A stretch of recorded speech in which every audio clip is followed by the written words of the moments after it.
Capability modelling with the magic of dots. My name's Kevin Smith. So what is dots and how can you use it to model good capabilities? Here we see a typical example of a capability model. In fact, it's the example capability model that Wolfgang Goebel presented in a recent webinar he ran on capability modelling. Apologies, Wolfgang, if I've pronounced your name incorrectly, but I am English. So there's that. However, this example, like most capability models, only considers capabilities associated with the operate capability of the enterprise and completely or partially misses three other strategically important domains. These domains are the other domains defined by dots, namely transform, direct, and support. While these domains are not at the core of what an enterprise does to fulfill its reason to exist, they are nonetheless strategically important to its continued existence and therefore require capability models to define them. The great news is that while operation requires different capability models for different industry verticals, these other three domains are not so constrained, as the fundamentals of direct, transform, and support are identical, regardless of the business vertical the enterprise operates in. Transform. This domain is the one that is often most missing from an enterprise's capability model. The reasons are varied, but some pertinent ones are: A, there's no board level representation, unlike operate; B, it's not core to the enterprise, unlike operate; and C, it rarely changes, unlike operate. POET provides the capability model and a lot more for this domain, and we show its highest level here. Direct. This domain is very often missing from capability models, although it does sometimes get one box called strategy. Some boxes say the magic happens here, and I would have to agree that's a really good name, because while there are hundreds if not thousands of frameworks and books written on the subject, it's largely a dark art. Never has the phrase "the magic happens here" been more correct, since magic is the fundamental ontology that Pragmatic defines for getting stuff done, which we'll see in the next slide. POED, which has not been written yet, would provide the capability model for this domain, but until it does, POET defines the artifacts and methods we see here, as they are the key artifacts needed for Transform to be able to do its work, its inputs essentially. In fact, it turns out that many of the capabilities used in Transform are also used in Direct. For example, requirements management, analysis and design, governance and lobbying, discovery, decision-making, and modeling. Note the red box around the capability model. This is the capability model of the enterprise, which is what the whole of this diagram shows. Support.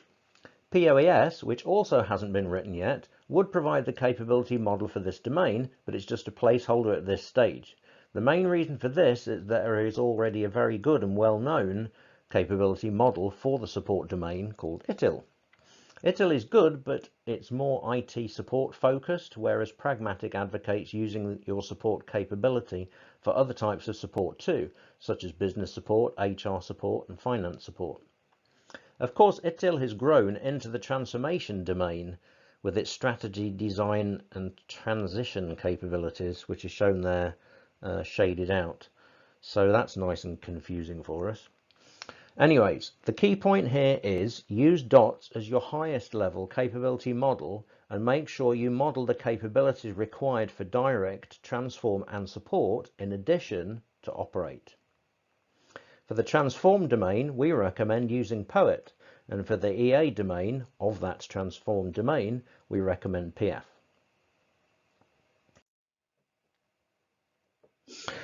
So what is magic and how can you use it to model good capabilities?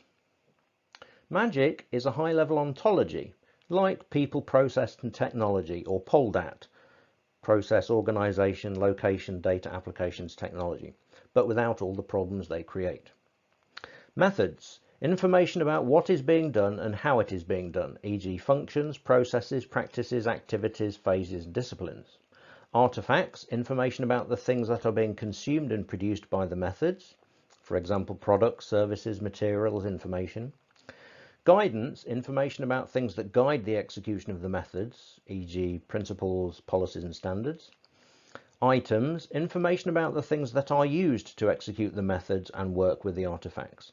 These items include information technology, which is a large part, obviously, of the world, but also, crucially, includes other items, such as buildings, tables, chairs, lorries, cows, cranes, etc. It may be useful to categorize items by considering which technologies they use: chemical, biological, mechanical, electrical, etc. Culture, information about the people that are being used to perform the methods. For example, people, values, ethics, trust, and psychology. It can be useful to read items as IT in uppercase to remind you that items is where IT sits, or IT things, but also refers to other technologies: physical, electrical, mechanical, chemical, etc. Essentially, what people normally think of when thinking about capabilities map to the methods of magic, i.e. the highest level of a capability is defined in terms of what it is required to do, without any thought as to how it will be done. Having defined what the capability needs to do, we can then move on to defining how a capability will achieve its ends, which is where culture and items come into play, by considering whether they are carried out by people, culture in magic, or technology, items in magic. Hence, we define people capabilities and technology capabilities to support the method capabilities. Artifacts, the A in magic, are rarely defined in a capability model, but they jolly well should be. The artifacts are the key things that the capabilities consume and produce, and while it could be argued that artifacts are not capabilities because they don't do anything, they are very helpful in defining and understanding what the capabilities actually do. You can think of them as the flow between capabilities, the relationships between them, the architecture. That just leaves guidance, the G in magic. Guidance is what generally guides the capabilities. Again, while not strictly a capability in itself, guidance is nonetheless important to consider when defining or working on capabilities. Anyway, there's more thinking on PEAF.com.